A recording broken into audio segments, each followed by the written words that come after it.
Good afternoon or good morning, or depending on where you're from. Welcome to our Community College S-STEM Network Showcase. Here now and what's next. We're so glad that you're here.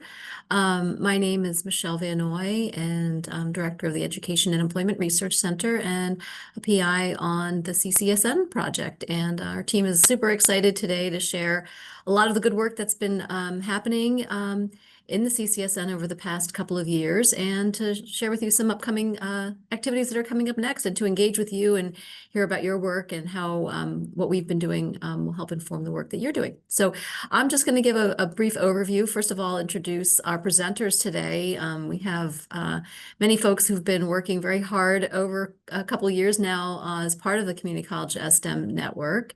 Maria Luz Espino is here at the Rutgers Education and Employment Research Center, and co-PI on the project, helping to lead many of the different elements of the project, and she'll be talking more about some of the work that we're doing. Elizabeth Meza from the University of Washington Evans School of Public Policy and Governance, and Elizabeth is also has a key leadership role across several different tasks on the project, helping to guide a lot of the research that we're doing on the project. We have Debra Bragg from Bragg and Associates. We're really honored to have Debra as part of our team, sharing her expertise from years of community college research on pathways and many other things, and helping across a variety of the different project elements that we're engaged in. We have Will Tyson, who's at the University of South Florida in sociology and interdisciplinary studies. And Will is also leading several of the sub-activities on the project, which he'll talk more about today. And then last but not least, John Krupczak, who's at Hope College School of Engineering, and is instrumental in helping us to translate a lot of the work that we're doing on the research into practice, and leading our clinics, and also co-leading the proposal writing workshops that are an important part of the CCSN. So we're just delighted to have our full team here to share all the great work that's been going on over the course of the project. So I'll give a quick overview of the network, just to kind of a recap here. This is it's a 5-year project funded by the National Science Foundation, and it's a research hub for the S-STEM program. And the goal of this effort is really to generate and share research that is intended to promote the academic and professional success of scholastically talented, low-income college students at community colleges who are majoring in STEM disciplines. So we're really, excited to really build off of a legacy of really of a lot of work in the STEM area, and to try and build on the research knowledge and really promote that, and develop more of an infrastructure for sharing what is known, and developing more capacity to address more of the questions that we all want to know the answer to in terms of how to really help students be successful. So that's the goal of the CCSN. And we are sort of midway through the project, and so it's a good time to kind of take stock of what we're doing. But let me give you just a quick overview of the overall project and what we're trying to do. So there's a few goals that guide our work. One is really to establish and engage with a network of individuals and institutions that help us frame current issues that are linked to the education of low-income, academically talented students in community colleges, and really trying to build a variety of different activities that bring people together around these questions. So in addition to the network building part of the CCSN, a really core and fundamental part of our work is to do research on community college S-STEM programs, and to spur more evidence to be generated about S-STEM, and also to develop some methods and instruments about how to conduct research on S-STEM that can be shared more widely with folks in the field, practitioners and researchers who can use these to further additional research. In addition to this, we really want to try to increase educational and social science research capacity among community college personnel and among others in the field. So we really want to sort of build on the next generation of researchers, and really build on the capacity of folks that are in the field doing research, but to help support that. So multiple goals here, all with the idea of promoting more research in STEM that can be of use to improving students' experiences, and improving what community colleges can do to serve students via STEM.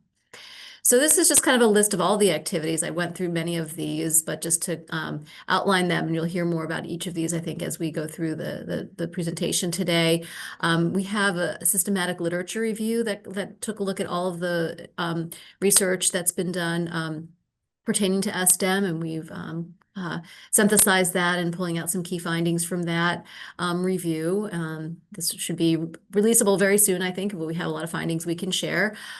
We have case studies that we've been doing with 3 college partners, and we're doing a cross-case analysis across those colleges to really understand what is happening with the S-STEM programs at these schools and how they're impacting students and their pathways. We are engaged in developing partnerships, research partnerships with community colleges, and we're at the point where we're developing out those, so very interested in hearing ideas and thoughts on future partnerships. We have multiple surveys, one of practitioners who work at S-STEM programs, and then another one of S-STEM students. And so you'll be hearing more about those later. And then, as I mentioned, we have proposal workshops for folks that are interested in applying for S-STEM grants. And so assistance in sort of helping to build out those proposals and thinking about how to better integrate research into them, among many other things. We also have research to practice clinics, which we've just launched this year, which really intend to take what we've been learning from the research and synthesizing from our review of the research literature and the experts that we've engaged in this field, and really trying to disseminate those and share those more directly with the field.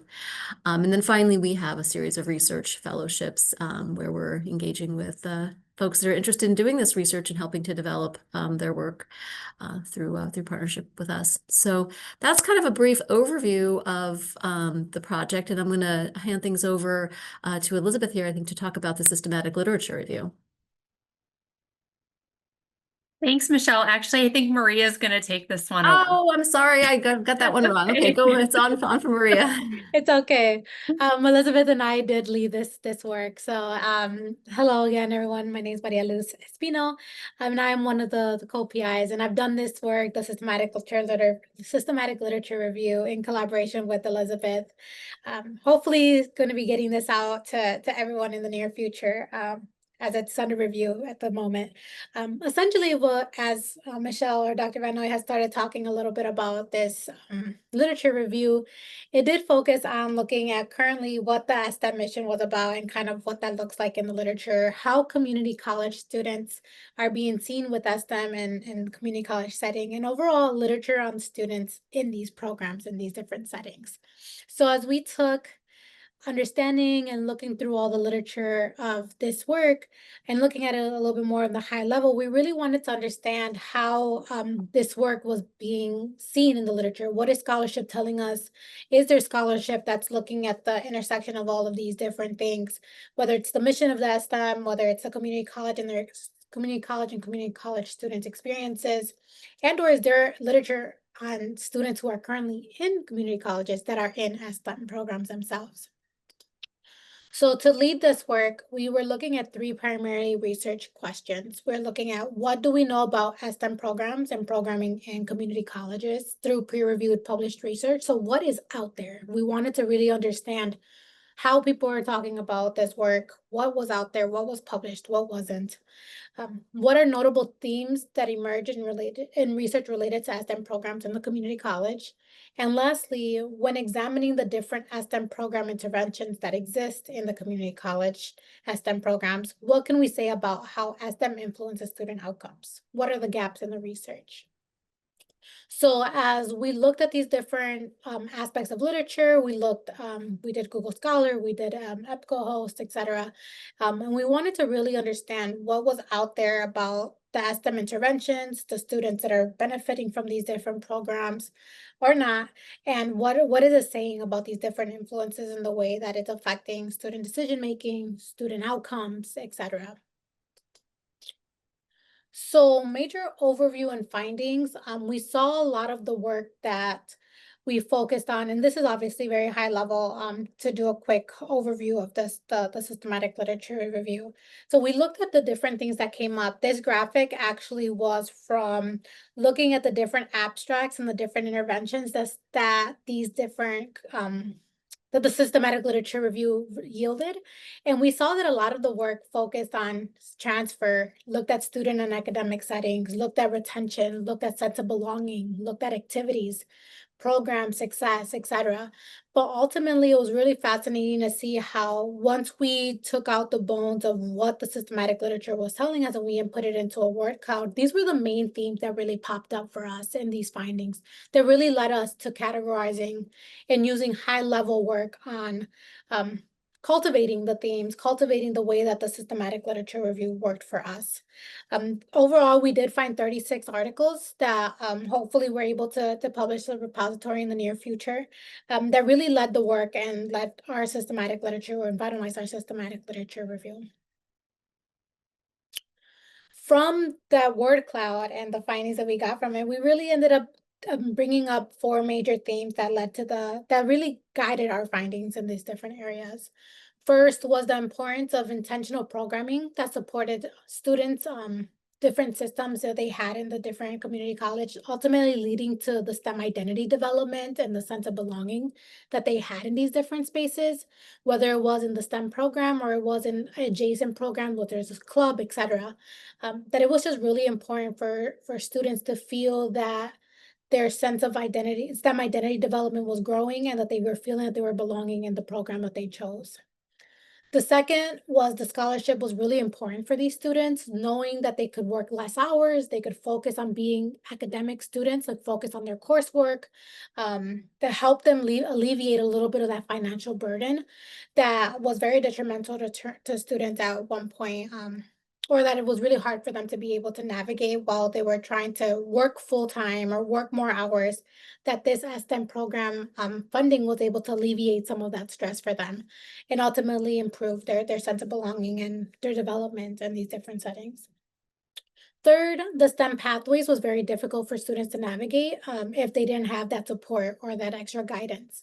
Having different levels of expertise, having different types of folks that were involved in their guiding programs, whether it was an S-STEM advisor, whether it was a faculty mentor from their S-STEM programs, these different folks that were involved in their experiences really helped them navigate and break down that deficit and being able to gain that navigational capital that we see that can be difficult for some of our STEM, especially as STEM students that gave the scholarship.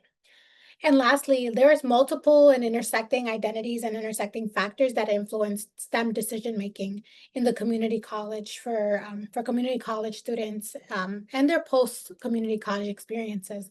As we saw in the first theme, transfer is such a big one. If it was the biggest one we saw, so we want to make sure that we are, or that the literature, we wanted to make sure that that we were able to encompass how the literature talked about transfer, how the literature talked about how these students were making these decisions to go into the STEM program, but also ultimately transfer to a different institution to be able to further their STEM experience and their STEM career as a whole.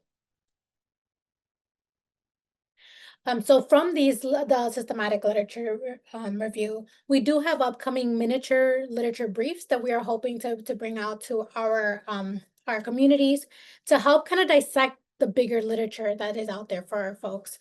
We are looking at releasing 5 literature briefs in our first cycle. We're looking at further emphasizing and bringing in brief. So these are going to be very short literature briefs, looking about less than 5 pages is our goal, that look at these different areas. So first is transfer, looking at mentorship and mentoring, looking at undergraduate research, pathways, and lastly, community college STEM athletes. So those will be coming up this summer. So those are up and coming, and we're hoping to release those by the end of the summer. So I will pass it over to Elizabeth to lead us in the cross case study. Okay, thanks very much, Maria. And we're hoping to get that systematic literature review. That we have a journal article under review right now, so hopefully we'll be able to share a little bit more about that soon. We have done a few conference presentations that offer a little bit more information on our findings, but hopefully you got a sense of what that's all about. So I'll kind of move into the second thing that we've been working on, and that's a cross case study. We started out, and you can do the next slide, whoever's I don't have the slide. Thank you. We started out doing 3 individual case studies with others. And oh, is my Zoom crashing, guys? I just got a notification on my computer. Am I good? Can somebody give me a thumbs up? You Sean, are I see you. Am I good? you are frozen, but we could still hear you. Oh, okay. Excellent. All right, I'll keep talking. So we did individual case studies at 3 colleges. The University of South Florida with post-transfer engineering students, Holyoke Community College in Massachusetts, and Everett Community College in Washington State. We looked in depth at their S-STEM programs in those 3 colleges. And what was really great was that they were really diverse. Each one offered a very different S-STEM experience to their students. And we feel like we were able to capture a lot of information about the depth and the variety of S-STEM and how it operates in different areas. So in Florida, they really focused on the scholarship as the first professional engineering experience, and trying to infuse that idea into students' experiences. They did intrusive advising, they had mandatory tutoring sessions, and then biweekly meetings for community building. That's something that we saw in a number of different S-STEM programs that we looked at. In Holyoke, in Massachusetts, they had a really unique program where they did a 1-credit seminar, a weekly 1-credit seminar, where they really focused on how STEM disciplines can integrate culturally responsive and relevant pedagogy and community cultural wealth into STEM curriculum. And that was really powerful for students. They were able to do reflections each week on how their STEM identity was shifting and changing and what they were learning. And it was quite a unique program. And then at Everett Community College, their program focuses on sense of belonging, including a lot of faculty mentoring and advising and quarterly field trips to build sense of belonging and community there. And so after we did these 3 in-depth research projects, which we've presented at a few conferences and we've got some papers out on, and actually we're going to be at ASEE presenting a little bit more about each one of these individual cases in a couple weeks. So if any of you are going to ASEE, please look us up. After we did the individual case studies, we're now bringing together the findings from those into a cross-case analysis. And we're just starting with the analysis of this work, and I can't tell if we've advanced the slide because my system just does not seem, there we go, to be working right now. But we're working on an analysis on what we've learned to bring together an integrative model to look at those 3 colleges and what can we say about the 3 of them. We feel like there is something happening that's a relationship between sense of belonging and career decisions that shape science identity, validation, and persistence. And we're working on trying to figure out exactly how that fits together and how we can contribute to the literature in that way. So look for papers and conferences on that coming soon. And I think I'll keep going and talk about our community.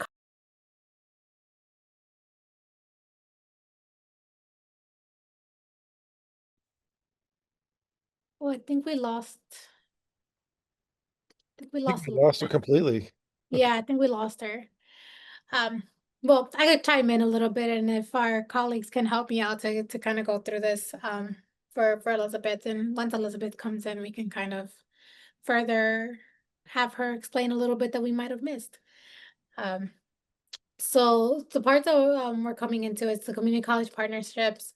Essentially, the goal is to have us start launching this and work with multiple community partners, whether it's different community colleges, and we invite any STEM college partners that want to share their work and or have us involved in understanding different things. Ultimately, one of the major goals that we are trying to do through the community college partnerships is writing a strategic brief that is focused and centered on research backed practices. So things that you all are working on or potentially working on that have been really working for you all that y'all want to be able to share to other folks. This is a great opportunity to be able to integrate that work with us and be able to talk a little bit further into being able to get this work out there a little bit more. Oh, and Elizabeth is back with us, so let me let her in so she can continue where I left off.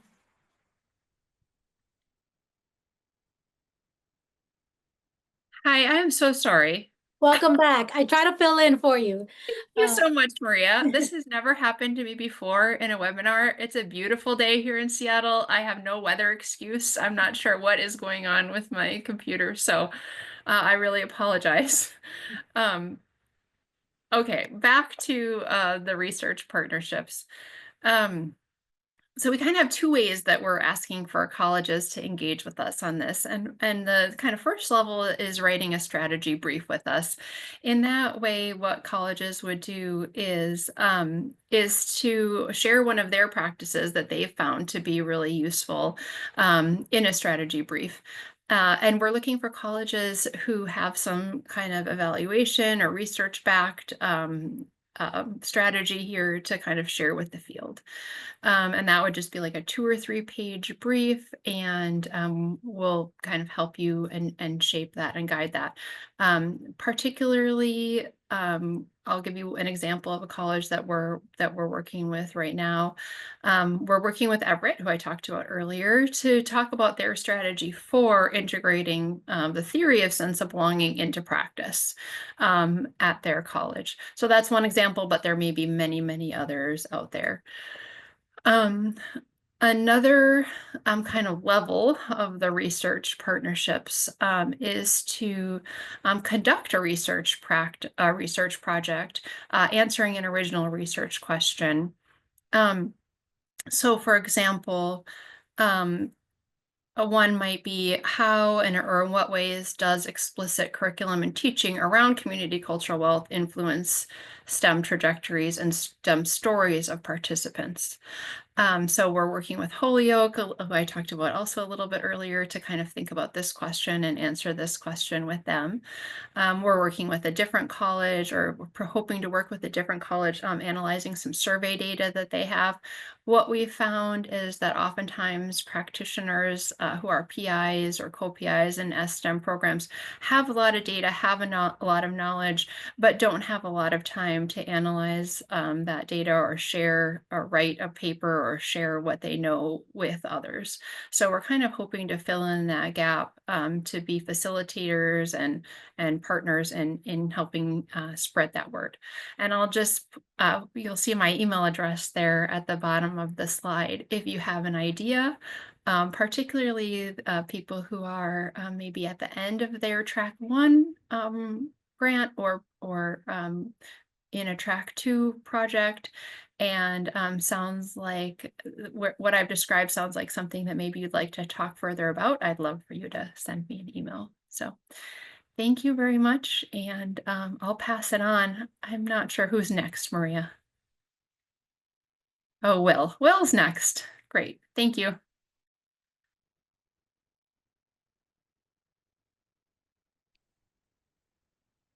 Yes. Hello, I'm Will Tyson, and I am next. I'll be talking about our S-STEM grantee survey.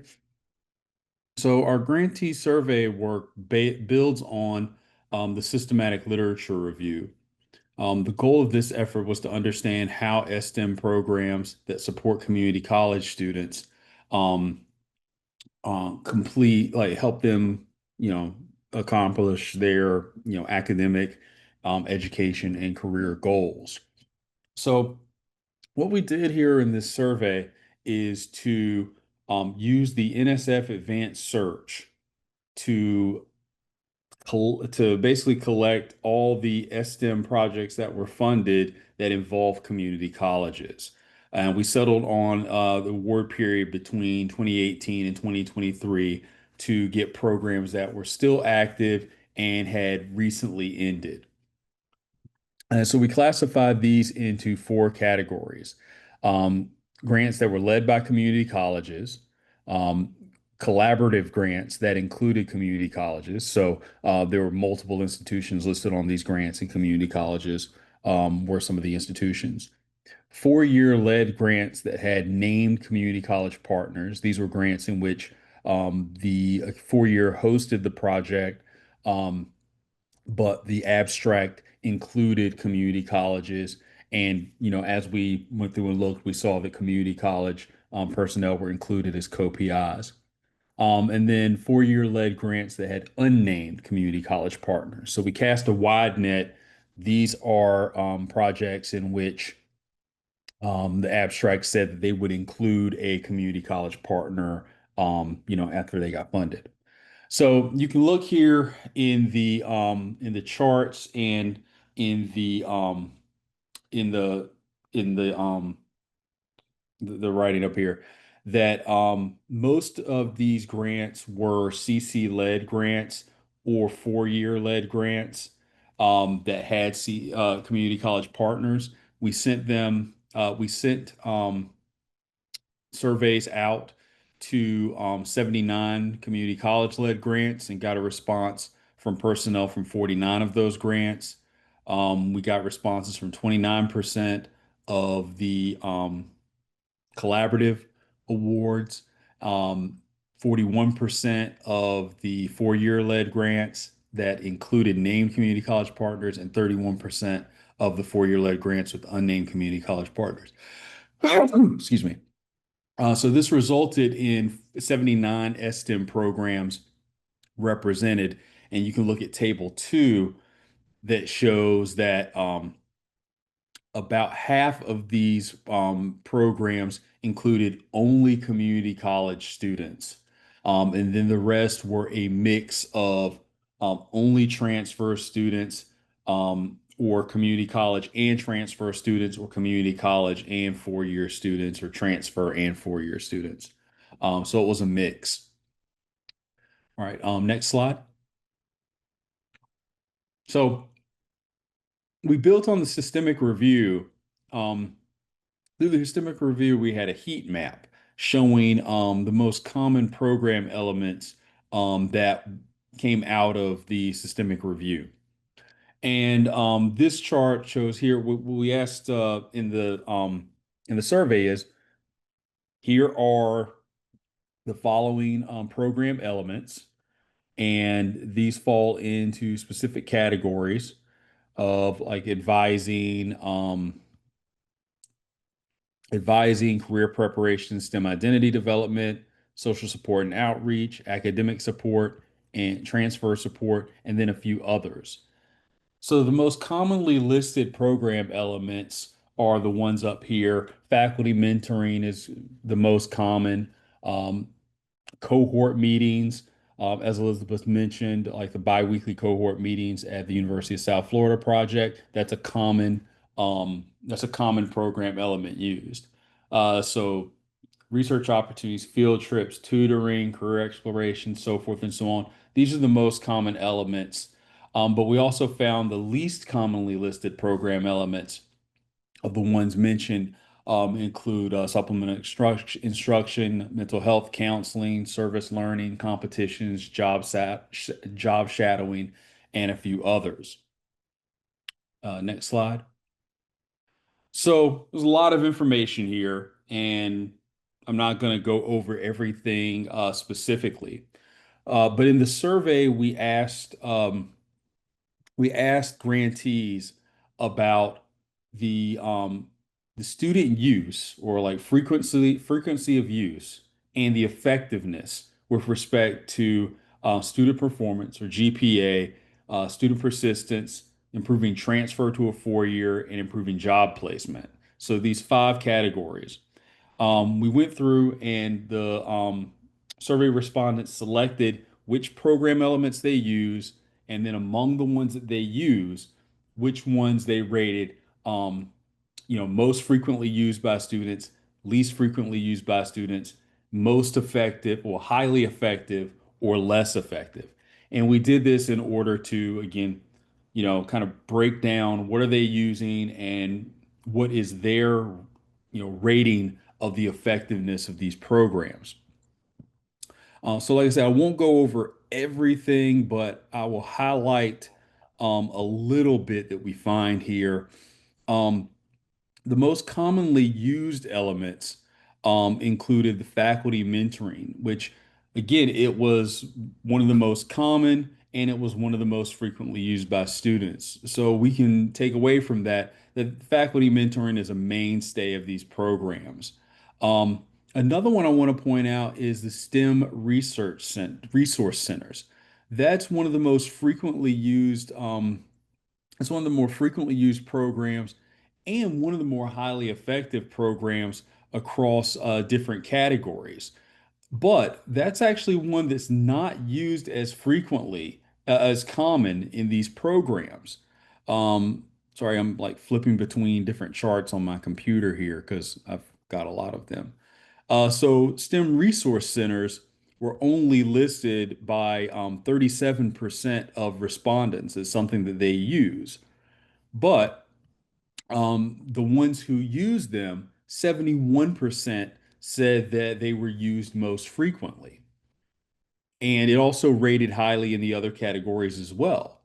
So the STEM resource centers are a pretty underutilized component. Again, it's one of the more effective, um, it's rated as one of the more effective program elements, but it's not commonly offered. So this is kind of the benefit of this research where we're able to see, okay, well, what are programs actually doing and what do they see as the most effective and less effective strategies? So I've given you plenty of time to look over these charts. We'll go to the next slide.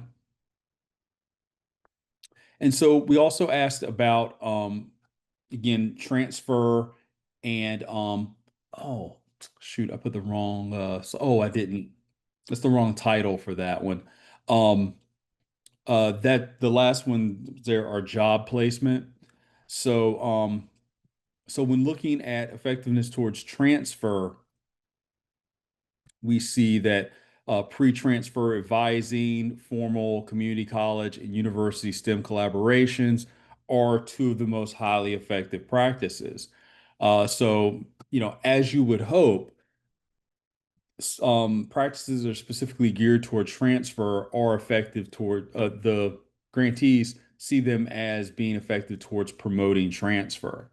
And you also see like a STEM resource center and intrusive or enhanced advising being in the mix as well. In terms of job placement, we see internship opportunities being part of the mix, job placement supports, and again, STEM resource centers as some of the most effective practices towards promoting job placement. And sorry, again, mistitled the last one. We plan to do some papers based on this, and I was thinking, maybe we'll chat about how to integrate the heat map piece into this in some of the papers, but we're looking at doing some papers and breaking it down based on each of the 5 categories. Again, advising, persistence, job placement,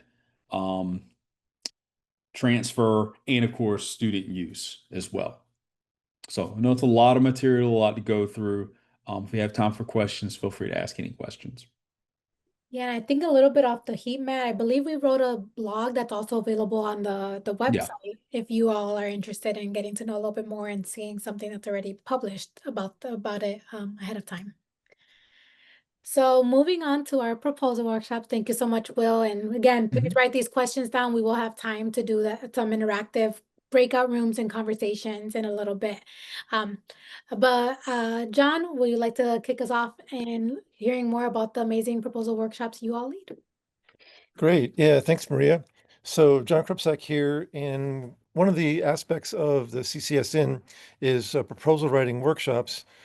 And the goal is to help community colleges to produce competitive proposals for the NSF S-STEM program. So the program that's underwriting the work of the CCSN and other hubs.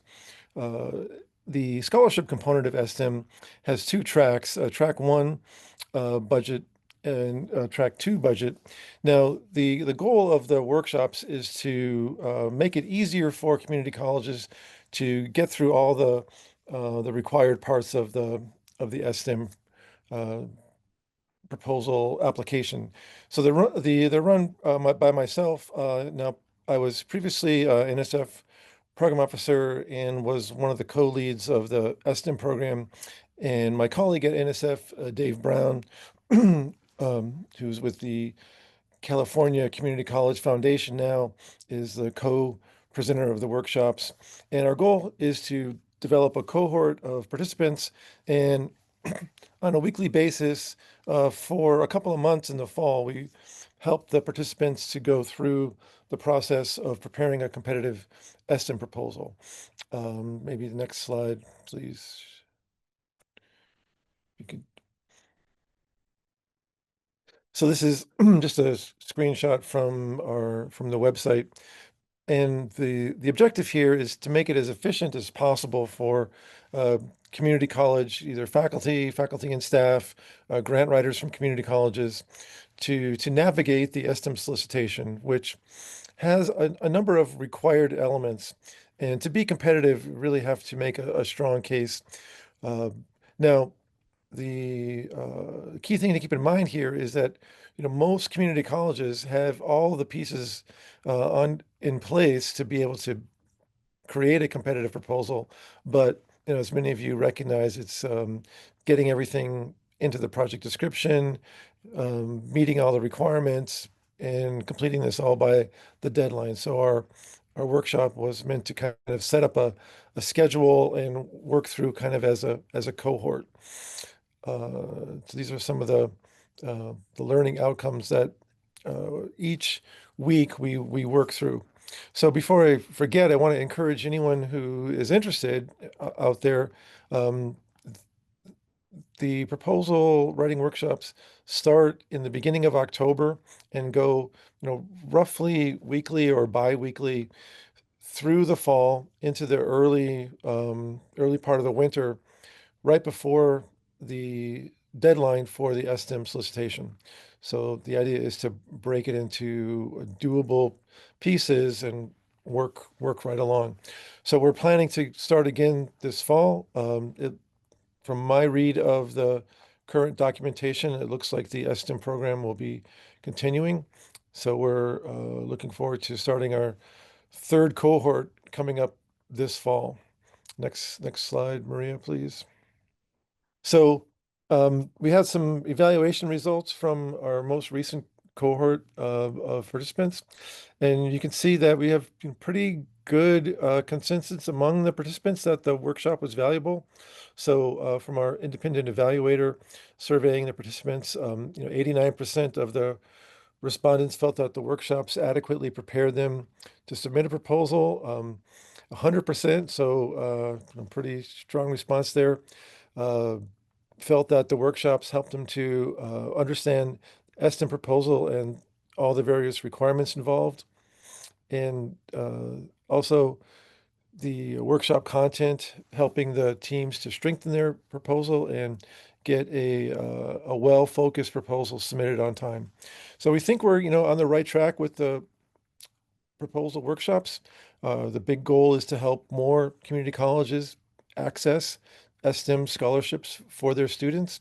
We try to streamline the proposal writing process, and myself and Dave Brown try to bring our experience at NSF to bear in terms of helping people to navigate all the requirements of the S-STEM solicitation. I think that's it, Maria. Yep.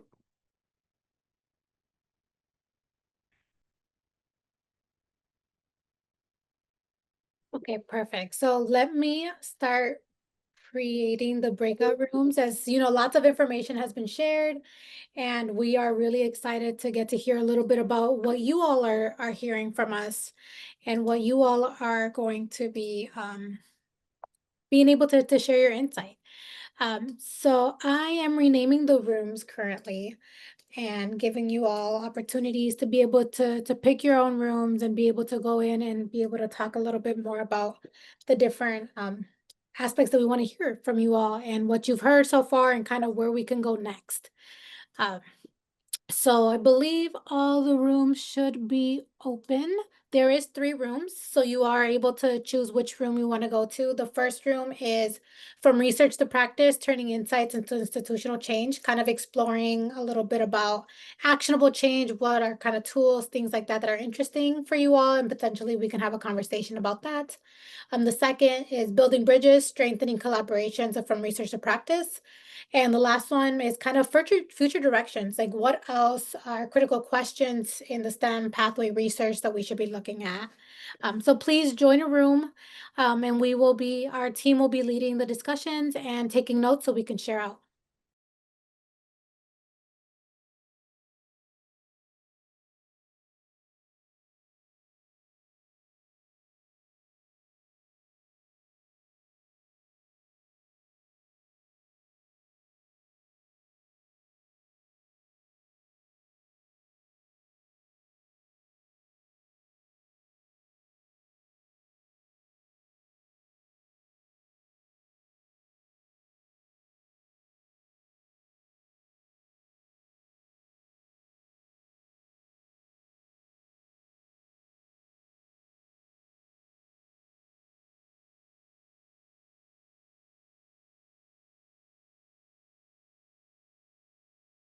Okay, I hope everyone's groups were able to come back. I think I closed everyone off, so I think we should be good to go.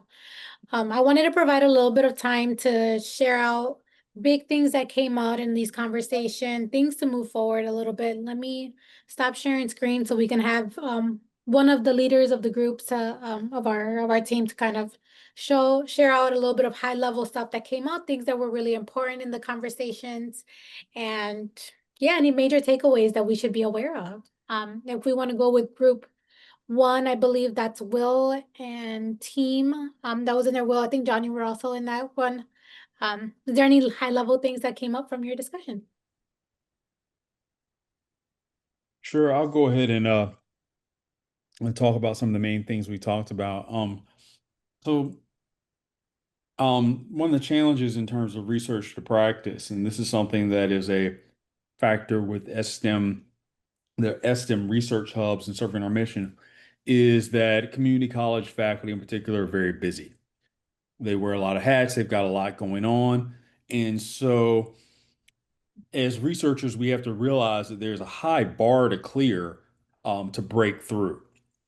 So any information that we provide has to be specifically useful in order to kind of get into the mix.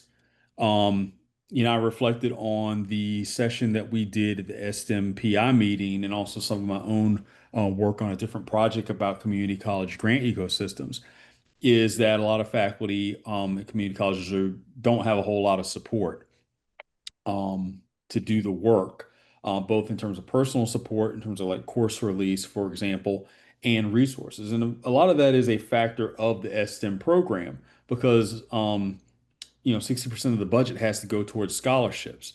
So the goal of S-STEM is not necessarily to build a strong infrastructure aside from the type of program elements that we're talking about, faculty mentorship, et cetera, that are part of the support for students. So there may not necessarily be a lot of support directly for faculty. And so how can we make up for some of those gaps? So for example, with the systemic literature review, those briefs can take the place of faculty needing to look for best practices themselves. The grantee survey can be a way to provide um, feedback on best practices in these programs for community college faculty that may not have the time or funding to attend a lot of conferences to directly interact with a lot of these faculty and say, hey, what are you doing? And so that's a lot of what we talked about. And I've also brought up a concrete example of STEM resource centers from the grant, like, how do we get more feedback about how they're effective? And, maybe that's something to specifically promote to community college faculty and say, hey, this is something that's effective for these programs. What are some ways to put this into practice? Thank you so much. I think that goes a little bit hand in hand with what our group talked about. Elizabeth, if you want to lead us off in the discussion. Thank you so much, Will. Yeah, Dom and I had a really nice chat with a couple others on that definitely came up. The limited time that community college faculty have, and Dom has a really interesting track 3 grant at his college, and the track 3 grants specifically do require a research component to them. I think what is interesting about those, though, is that they need to be community college and if I understand this right, they need to be community college and 4-year partnerships. So they're not necessarily, particularly looking at the issues within community colleges, but more around the transfer function. So maybe that's kind of missing out on some of the particular community college issues that might be happening by situating the research component in those kinds of partnership grants. Just a thought I'm having.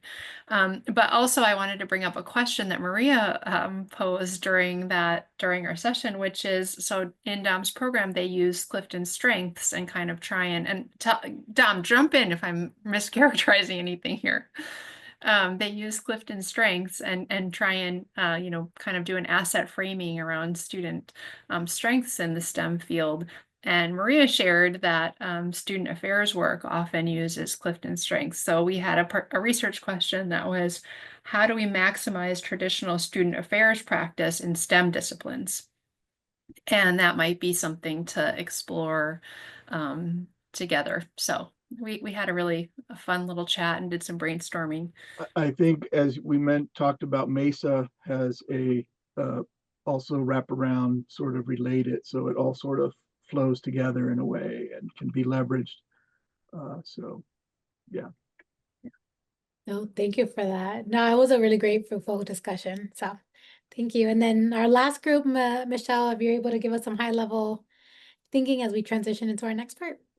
Yeah, so I think we had a great conversation. I'll try and recap and let David pitch in for pieces that I missed, but we talked about interest in getting more information on course-based undergraduate research experiences, and it was great to hear some of the work that David and team have done in their area around looking at outcomes, and actually, I'm excited to get some of that research and take a look at that, that has been generated through their grant experience, and looking at some of the positive outcomes on student retention. So that was a wonderful find, I think, for the hub, for us to know about more research that's been done in this area, which is great. And then I mentioned also that we do have a literature brief coming out on that topic, so we can further advance that conversation. And then the other thing, which was a very interesting question David mentioned, is the need for getting better data on outcomes, particularly related to transfer, and if there's some other mechanism that we could think about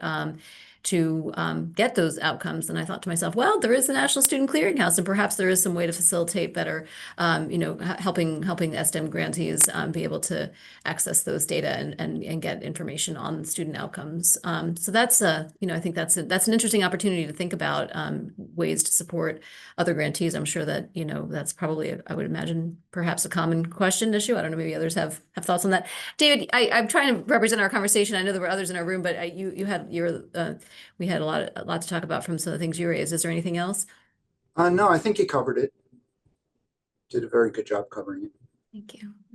Well, thank you so much for giving us feedback and other things to think about. I think that's something great for us as a hub, and seeing future research as it's navigating and developing. Speaking of things that are developing and areas that we're navigating, especially here in the hub, or here in the CCSN, we are we just recently launched our research to practice clinics. So I want to hand that off to either Michelle or John if anyone wants to talk a little bit about the overview of what this looks like and is one of our newest initiatives, kind of what this is. So go ahead. Sure, I'll take care of this. So as Maria mentioned, this is a initiative that we got going, that the CCSN got going this year. And the idea is to try to create an opportunity for researchers to share their findings from their focused research, but to communicate that to practitioners in a way that makes this useful and helpful to the community college context. So we are roughly on a monthly basis. We've had two so far. Will talked about his research on the compensated community model.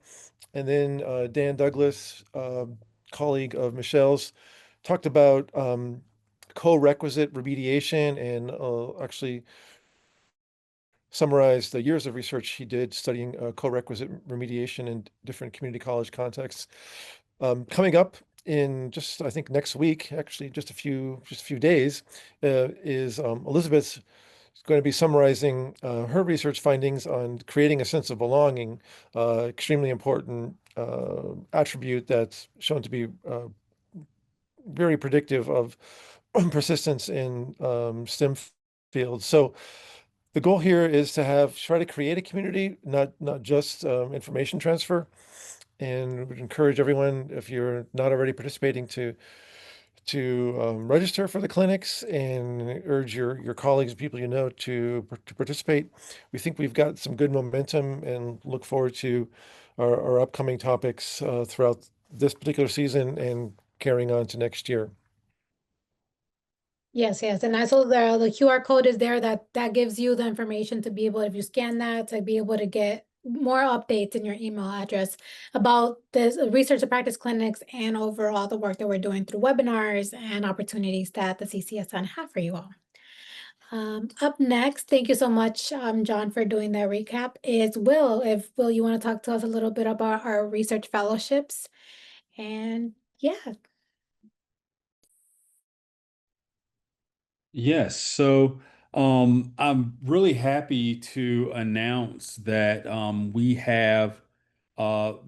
have selected two wonderful research fellows um, for the next 15 months. Our research fellowship program is something that I was really excited to include in our grant proposal as a way to really discover like the next generation of scholars who are interested in doing this work, and to get some new blood into the project here at what is our halfway point.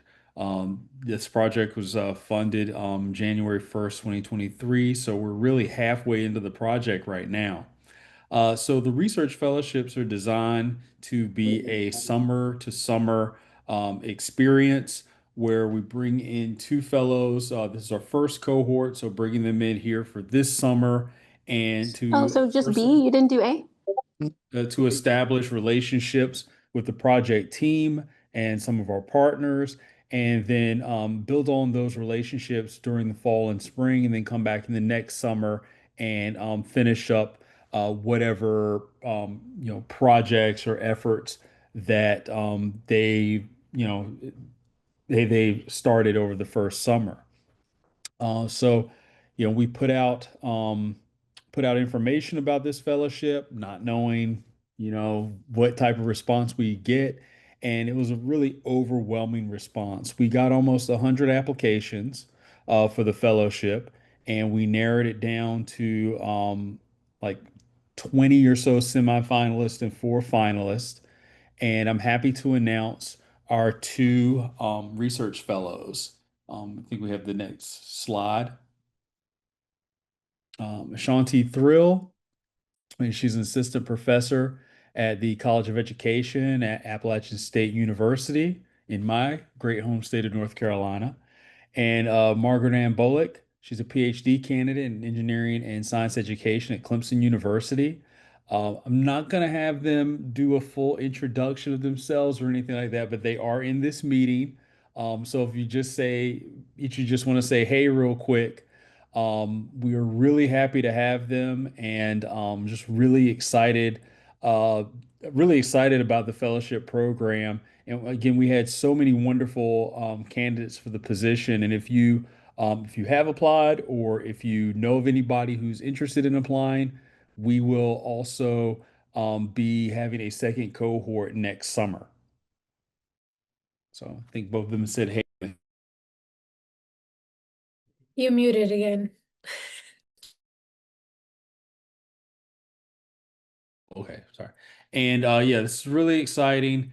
And yeah, and if any of you are interested in working directly with them, please contact me and let me know. Thank you so much, Will. And congratulations again. We're so excited to have you on board and doing this amazing work with us. And I can't find my cursor. Okay. Before we wrap up, I did want to just say every webinar we do have a survey, so I will drop that survey link in the chat unless someone else beats me to it. But please fill this out. It really helps with evaluation and things like that. So please let us know how these are going for you, kind of a little bit of feedback to be able to provide us. And thank you so much, Daniel. I think you're on the call for doing the evaluation for us. And as we wrap up and we get closer, I did want to provide an opportunity just before wrapping up is again to pub this amazing upcoming research to practice clinic with Dr. Meza, Elizabeth on the call here to be able to talk a little bit more about sense of belonging and STEM success. So please feel free to register on the clinic. Visit our website. There's also ways to register on there. And also the website as a whole, just feel free to look around. All of our presentations are on there, upcoming or published things that we've gotten at the ASEE repository are in there. Any of our major deliverables are available on there. We do have a little bit of time and I wanted to provide time and stop sharing screen if there's any other major things or conversations we wanted to continue that we weren't able to continue. I believe I stopped sharing screen for our conversation today. Or any other final thoughts?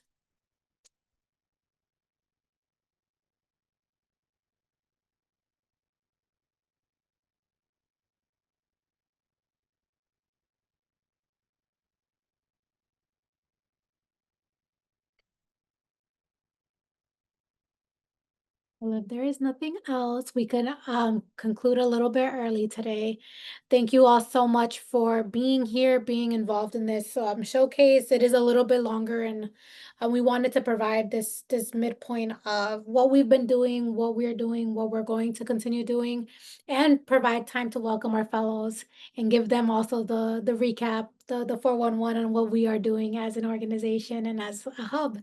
Thank you all so much for taking this time out of your day to be here, engage with us, and hopefully you continue to come to our webinars that we will start up again in October.